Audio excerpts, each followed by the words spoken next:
משכוחך ירושלים תשכח תשכח תשכח ימיני. Dans ce cours, nous allons commencer à expliquer les kavanot de Pessah.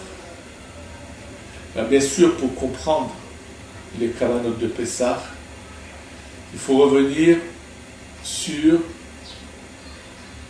un enseignement que je vous ai déjà dit à plusieurs reprises, qui est très important. C'est que nous avons Zoun des Yamim et Zoun des Zmanim.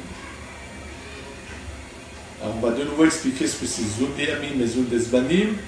Sans cela, on ne pourra rien comprendre à cet enseignement. Première contradiction que l'on trouve déjà dans le Harizal, c'est que dans le Sha'ar HaKavanot, quand on parle de Chet de Adam Arishon, on nous dit que le Chet de Adam Arishon a fait que le Zivug Ha'elyon des Zoun a été repoussé jusqu'à Shmini Atzeret. Or, dans le Etz Haïm, dans Sha'ar Lamed-Vav, il nous est dit que depuis Shabbat Bereshit, donc le premier Shabbat lors de la naissance de Adam Arishon, Zoun ont eu le Zivug Ha'elyon tous les Shabbatot. Donc c'est en contradiction. Dans Sha'ar HaKavanot, on nous dit que c'était repoussé jusqu'à Shmini Atzeret. Dans le Etz Haïm, on nous dit que chaque Shabbat, il y a eu le Zivug Ha'elyon. Répond le Rashash, ce qui est marqué dans le Etz Haïm, que chaque Shabbat, il y avait le Zivug Ha'elyon de Zoun, c'est Zoun des Yamim, et ce qui est marqué dans Sha'ar HaKavanot, dans les Drushay Rosh Hashanah, que par le Chet de Adam Arishon, le Zivug Ha'elyon a été repoussé jusqu'à Shmini Atzeret, c'est Zoun des Zmanim. Alors on va de nouveau récapituler Zoun des Yamim, Zoun des Zmanim. Il faut savoir que le temps, c'est une création d'Hachem qui est à l'image de Zoun, c'est-à-dire qui est à l'image de Zachar et Nekeva, et Zman en hébreu, c'est Gematria, Ma, Ben. Zman, c'est 97. Zman s'écrit Zayin, 7, même 40, Noun, 50, ça fait 97. Ma, c'est 45, Ben, c'est 52, 52 et 45, c'est 97. Donc Zman, c'est Ma ou Ben. Et donc, on a le Zman qui est en haut et le Zman qui est en bas. C'est-à-dire le Zman qui est fixe par Hachem, qu'on appelle les Yamim, c'est Hagat, Venahi, de Hagat. C'est comme si chaque jour on marche sur deux routes à la fois. On a les 6000 ans qui sont Hagat, Venahi, puisque Hagat, Venahi c'est 6, Shel Hagat. Et on a à côté de ça un partsouf qui s'appelle Hagat, Venahi, Denahi. Donc c'est comme si on a deux 6000 ans juxtaposés l'un à l'autre. Un c'est les Yamim et l'autre c'est les Zmanim. Les Yamim sont les jours de semaine et le Shabbat. Le Shabbat on ne peut pas bouger de sa place. Les Zmanim, ce sont les fêtes. Attends, le Nahi, c'est ce qui est le plus bas, c'est ce que Hachem a donné à l'homme. Ce que je donne à l'homme, il peut ou l'arranger ou le détruire. Mais ce qui n'est pas dans ses mains, il ne peut rien faire dessus. Les Yamim qui sont assez hauts, donc le gamme du Chet d'Adam Arishon n'a pas d'influence pratiquement sur les Yamim, mais Ve'ika sur les Zmanim. C'est pour ça que le Zivug Ha'elyon a lieu chaque Shabbat dans une des Yamim, alors qu'au niveau des Zmanim, il va avoir lieu à Shmini Atzeret à l'époque de Adam Arishon, mais ensuite, les générations qui viennent après, par leur mauvaise conduite, vont carrément arrêter le Zivug des Zoun des Zmanim. Qui va faire renaître le Zivug des Zmanim? C'est Avraham Avinu. Quand il part en Eretz Israël. Dans Sha'ar HaPsukim Parashat Lech Lecha, le Harizal le dit clairement. C'est pour ça qu'Hachem lui dit va en Eretz Israël, parce que là-bas tu vas être me'oré le Zivug de Zoun. Et de là, au passage, qu'il faut le savoir, ceux qui ont le zechut, le mérite d'habiter ici en Eretz Israël, font un certain zivug que ceux qui sont en Chutz La'aretz n'ont pas le zechut de faire. Et d'ailleurs, je l'ai vu dans un livre du Ben Ish Chai qui dit sur le pasuk ou Baou Tzion Berina, ils viendront à Sion Berina. Il dit le mot Rina, c'est comme si c'était marqué Bener Hachem. Ner, c'est le zivug Ner. Et donc il dit ou Baou Tzion Berina, en venant en Eretz Israël, on fait le zivug Ner.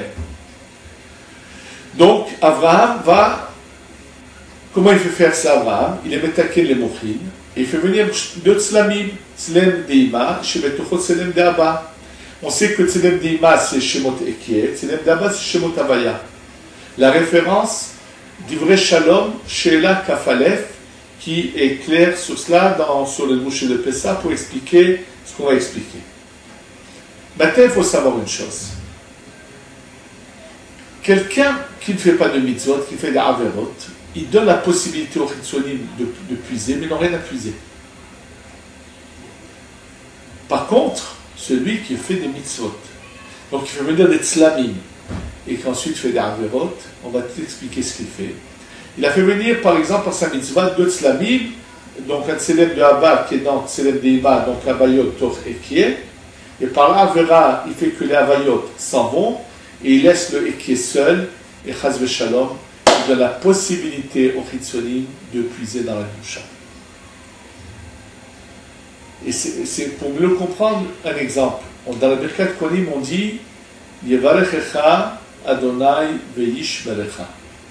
Dieu te bénira et te gardera. Ça veut dire quoi? Dieu va te donner de l'argent, et après il va devoir te garder des voleurs. Celui qui n'a pas d'argent, les voleurs ne risquent rien, même s'ils veulent venir voler, ils n'ont pas quoi voler. Qui a besoin d'être protégé? Celui qui a de l'argent. C'est pareil, celui qui fait des mitzvot, qui fait des bonnes actions, qui étudie la Torah, qui fait beaucoup de bonnes choses, fait descendre les tzlamim. Attention, il doit faire très attention. Avraham Avinu fait descendre le Moach HaChochma, Metaken le Partsouf HaChochma, et fait le Zivug Mitzad HaChochma. Yitzhak va faire le Tikkun du Partsouf HaBina, il va faire le Zivug Mitzad HaBina. Yaakov et Metaken Moach HaDa'at va faire le Zivug Mitzad HaDa'at. Et tout va très bien, et dans ce cas-là, s'il n'y a pas eu la faute qui va être faite ensuite, on n'aurait pas eu du Lot Mitzrayim pour faire le Birou, mais tout simplement par le Horod des Abba sur les Havayot, que le Birou se serait fait. Viennent les tribus et vendent Yosef, qu'est-ce qu'ils font? Ils font partir les Havayot de ce qu'ont été Metaken Abraham, Yitzhak et Yaakov, laissent les Shemot Ekieh, et voilà le malheur. Et à ce moment-là, toutes les générations qui avaient mal agi, qui avaient donné la possibilité à la Sitra Hara d'être Yonek, maintenant elle trouve la possibilité, elle trouve quoi être Yonek? C'est pour ça que le Galout Mitzrayim ne s'est pas passé après le Dora Maboul ou après Dora Palaga, non, il n'y avait rien à être Yonek encore. Les Avot, ils viennent, ils emmènent des Tzlamim, mais dans ces Tzlamim, il y a les Havayot qui protègent les Shemot Ekieh.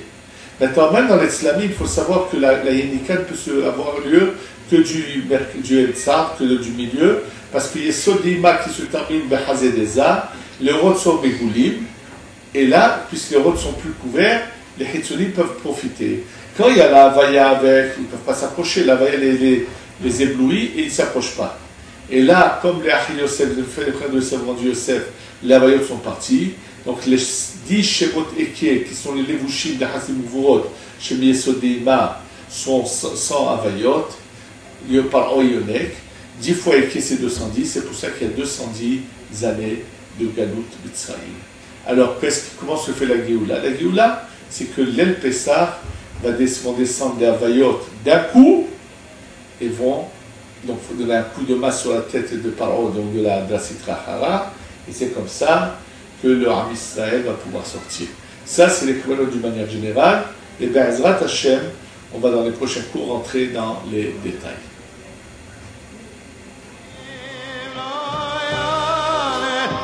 Show.